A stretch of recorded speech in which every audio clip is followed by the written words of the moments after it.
नमस्कार, मैं हूं आपके साथ मयंक। देखिए, आज 12 तारीख है और पिछले चंद घंटों के अंदर कैसे ईरान और अमेरिका के बीच जो बातचीत हुई इस्लामाबाद में, उसमें एक नया मोड़ आया। इसके बारे में मैं बात करूंगा और आपको बताऊंगा कैसे जब बातचीत हो रही थी उसके बीच ही इजराइल ने एक बार फिर हमले किए। इजराइल की तरफ से फिर कैसे कोशिश हुई कि बातचीत आगे ना बढ़ी। इजराइल के धोखे की इस कहानी ये कहानी पूरी आपको बताई जाएगी, लेकिन सबसे बड़ी बात इस डील को लेकर कि आखिर इस डील में क्या हुआ। ये जो खबरें इस्लामाबाद से आ रही हैं उसके मुताबिक पिछले कई घंटों से जारी ईरान और अमेरिका की बातचीत का कोई नतीजा नहीं निकला है और एक्सपर्ट एक बार फिर ये बता रहे हैं कि ये बातचीत जो पहले दौर की बातचीत है ये पूरी तरह से फेल हो रही है। और इसकी सबसे बड़ी वजह है अमेरिका एक बार फिर अपनी मांगों पर अड़ गया है। देखिए, जिस तरह से खबर आई कि economic expert, military expert, nuclear experts ये बैठ के आपस में बातचीत कर रहे थे दोनों देशों के, लेकिन बातचीत जब एक बार ड्राफ्ट की तरफ आगे बढ़ने लगी, इसी बीच अमेरिका की तरफ से अपनी पुरानी शर्तें दोहरा दी गई और उसके बाद मामला एक बार फिर फंसता दिखाई दे रहा है। देखिए, इस बीच जो सबसे चिंता पैदा करने वाली खबर है, सबसे बड़ी खबर है, वो ये है, बड़ी हैरान करने वाली खबर कि इस बातचीत के बीच अमेरिका ने हॉर्मूज को लेकर बड़ा ही सनसनीखेज दावा किया है।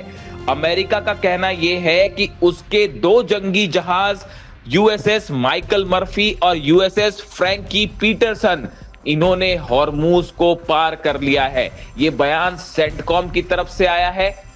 ये बयान सेंटकॉम चीफ ब्रेट कूपर जो है, उन्होंने इस तरह का इशारा किया है कि ये जंगी जहाज जो है वो हॉर्मूज को पार कर गए हैं, इस तरह का दावा है अमेरिका का। लेकिन जैसे ही अमेरिका ने ये बात कही, ईरान ने फौरन इस बात को गलत साबित किया।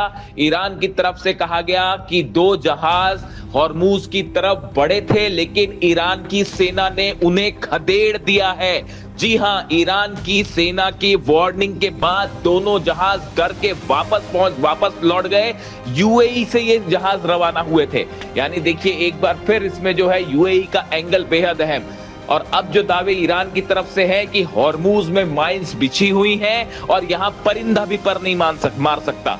यानी आप देखिए, हॉर्मूज को लेकर एक बार फिर बात फंस गई है। मैंने आपको पहले ही बताया था कि ट्रंप का सबसे बड़ा मकसद है किसी तरह से ईरान को बातचीत में उलझाना और हॉर्मूज खोलना। एक बार हॉर्मूज खुल जाता है तो उसके बाद यहां पर डोनाल्ड ट्रंप फिर से हमला कर सकते हैं। देखिए, बातें इस तरह से निकल के सामने आई कि इस बातचीत में अमेरिका ने एक बार फिर इस तरह की मांग की है कि ईरान को अपना मिसाइल पावर रोकना होगा, जिसके लिए ईरान कतई राजी नहीं है। दूसरी बात, हॉर्मूज को लेकर, हॉर्मूज पर ईरान अभी अपना जो है दबदबा बनाए रखना चाहता है। ये वो मुद्दे हैं जिन पे बातचीत फंसी है। अब इसी बीच इजराइल की तरफ से भी अपनी मांगे रखी जाने लगी है। ये कहा जाने लगा है कि ईरान का जो यूरेनियम है वो पूरी तरह से निकाला जाए और ईरान वो किसी दूसरे देश को यूरेनियम दे। इसके लिए भी ईरान तैयार नहीं है। इजराइल तो ये भी चाहता है कि जो फोर्दो न्यूक्लियर प्लांट है वो पूरी तरह से बंद कर दिया जाए। ईरान को ये बात भी कतई मंजूर नहीं है। ईरान का कहना है न्यूक्लियर जो जरूरतें हैं उसके लिए प्रोग्राम जारी रहेगा। यानी देखिए, बातचीत घूम फिर के फिर वहीं आ जा रही है जहां से शुरू हुई थी। और इसीलिए बार बार ये बात कही जा रही है कि डोनाल्ड ट्रंप को वक्त चाहिए अपने ऑपरेशन को फिर से शुरू करने के लिए, जंग को फिर से शुरू करने के लिए वक्त चाहिए और ईरान को बातों में उलझाकर फिर से एक बड़ा हमला हो सकता है और जो लक्ष्य पूरे नहीं हुए उनको पूरे करने की कोशिश हो सकती है। इस तरह की बात हो रही है। देखिए, बेहद हैरान करने वाली खबर आई कल रात को करीब 1:30 बजे के आसपास रावलपिंडी में नूर खान एयरबेस पर ईरान के 3 जंगी जहाज उतरे हैं और ये तीनों जहाज वो हैं जो कुद्स फोर्स जो है वो उसको ऑपरेट करती है ईरान में। अब सवाल ये है, अचानक ईरान को अपने जंगी जहाज इस्लामाबाद क्यों भेजने पड़ गए, पाकिस्तान क्यों भेजने पड़ गए?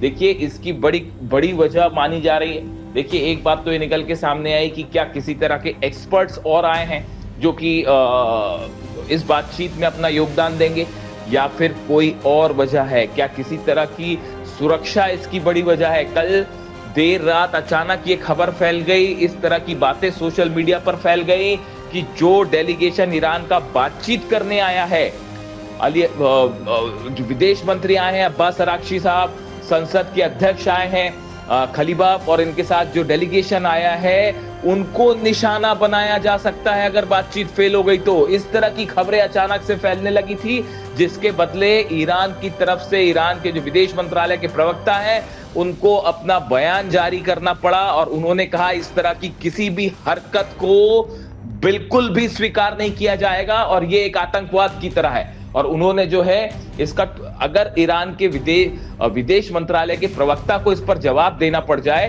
तो समझिए कि मामला कितना गंभीर था ये। और उसके बाद अब जहाज जो है पहुंच चुके हैं। इसी बीच बड़ी खबर ये भी है कि शहबाज शरीफ जल्द सऊदी के दौरे पर जाने वाले हैं। अब वो सऊदी क्या करने जा रहे हैं? क्या पर्दे के पीछे से सऊदी के साथ किसी तरह की डील की कोशिश है? ये बहुत सारे सवाल हैं जिनके कोई जवाब नहीं है। मैंने आपको पहले ही कहा था कि इस बातचीत का कोई खास नतीजा नहीं निकलेगा। सिर्फ क्या यूरेनियम के मुद्दे पर कोई सहमति बन पाएगी, हॉर्मूज के मुद्दे पर सहमति बन पाएगी, और मिसाइल प्रोग्राम को लेकर क्या होगा, ये ऐसे मुद्दे हैं जिन पर ये डेडलॉक है। बाकी बातें देखिए, कुछ चीजें ऐसी हैं जिनको लेकर जो है वो सहमति बन सकती है कि ईरान के ऊपर से जो फ्री संपत्ति है उसको रिलीज करना, ये कोई बड़ा मुद्दा नहीं होगा अमेरिका के लिए। अमेरिका जब चाहे इसको कर सकता है और ना ही इसमें ट्रंप को दिक्कत होगी। लेकिन सवाल ये है, क्या इजराइल लेबनान पर हमले रोक देगा? इसके लिए नेतन्याहू कतई राजी नहीं होंगे और वो लगातार लेबनान पर हमले जारी है। जब अभी ये बातचीत हो रही है उस बीच भी लेबनान पर हमले हो रहे हैं। ऐसे में ये बातचीत का कोई खास हल निकलता अब तक तो दिखाई नहीं दे रहा है।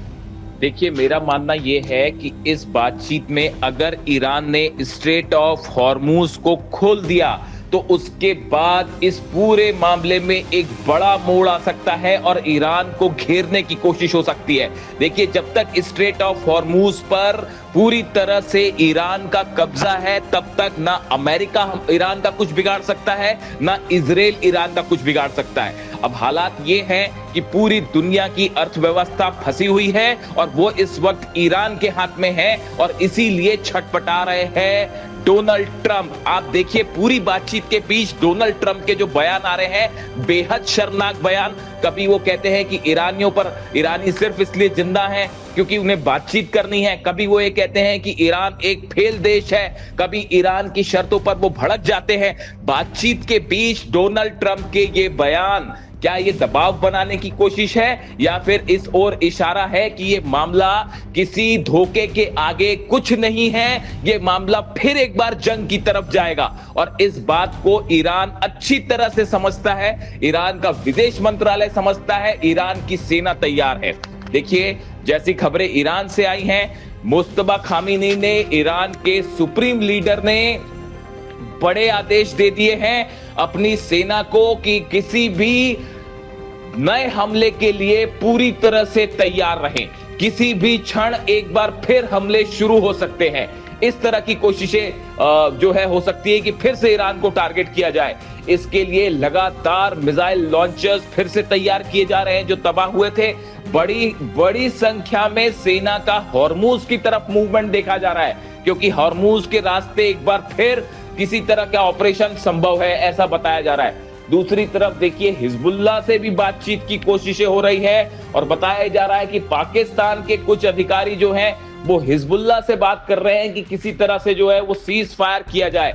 यानी पर्दे के पीछे गोलमोल तमाम बातें हो रही हैं, लेकिन कागज पे कोई भी बात लिख कर देने के लिए अमेरिका अब तक तैयार नहीं हुआ है। और इसीलिए बात कही जा रही है कि ये जो बात रात भर चली है उसमें अब तक जो बात हुई है वो पूरी तरह से फेल और बेनतीजा रही है।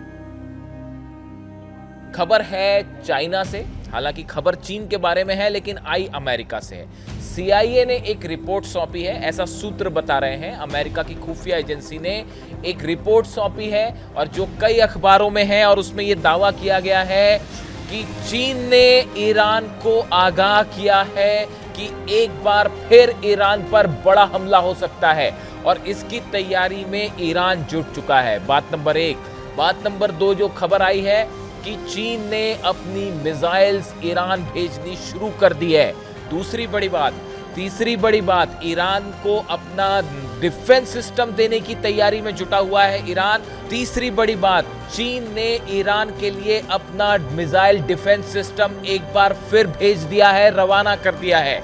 चौथी बड़ी बात, किसी तीसरे देश के जरिए ये हथियार, मिसाइलें और डिफेंस सिस्टम ईरान तक पहुंचाए जा रहे हैं। इस तरह की खबरें हैं। देखिए ये बेहद अहम है। बातचीत के बीच में ये खबर आना कि चाइना की इंटेलिजेंस ये कह रही है कि इस तरह के दावे हो रहे हैं कि एक बार फिर ईरान पर हमला हो सकता है, यानी कहने का मतलब है चीन आगाह कर रहा है ईरान को कि बातचीत का कुछ नतीजा नहीं निकलने वाला है, सावधान रहिए, हमला होना तय है। देखिए जो बातचीत हुई अमेरिका की और ईरान की, इसमें ईरान ने हर मुद्दे पर अपनी बात बेहद बेबाकी के साथ रखी और जैसी खबरें हैं उसके मुताबिक जो डेलीगेशन इस्लामाबाद में बात कर रहा था वो लगातार ईरान की सेना के भी संपर्क में था। देखिए इस समय मैं आपको कई बार अपने वीडियो में कह चुका हूं कि ईरान में अब जो फैसले ले रही है वो सेना ले रही है फैसले। जब तक सेना की तरफ से किसी भी बात को लेकर कोई सहमति नहीं दी जाती तब तक कोई भी फैसला ईरान नहीं कर रहा है। यानी इस समय ईरान में सेना का शासन है और चाहे डील करनी है नहीं करनी है, किस मुद्दे पर क्या रुख रखना है, ये सब सेना तय कर रही है। अब्बास अरागची साहब क्या कह रहे हैं ये बेहद अहम है, लेकिन ईरान की सेना बेहद अहम भूमिका में है। अहमद वाहिदी जो IRGC के चीफ है, उनके हाथ में बहुत कुछ है और ये बात अब अमेरिका भी अच्छी तरह से समझता है।